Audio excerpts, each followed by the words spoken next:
அதிகாரம் 4. இயேசு கிறிஸ்து யூதாவை விட்டு கலிலேயாவுக்கு போகிறார். சமாரியா நாட்டின் வழியாக கலிலேயாவுக்கு போகிறார். சமாரியா நாட்டுக்கு வந்தபோது நடைபெற்ற சம்பவம். சமாரியா நாட்டாளாகிய ஒரு ஸ்திரீயோடு ஒரு கிணற்றின் அருகே இயேசு கிறிஸ்து உரையாடிய சம்பவம். இந்த ஸ்திரீ ஊருக்குள்ளே போய் இயேசு கிறிஸ்துவை பற்றி அறிவித்த சம்பவம்.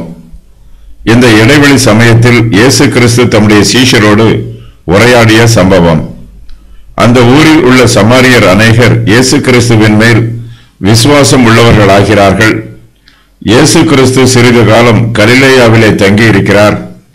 ராஜாவின் மனுஷரில் ஒருவனுடைய குமாரனை இயேசு கிறிஸ்து சொஸ்தமாக்குகிறார்.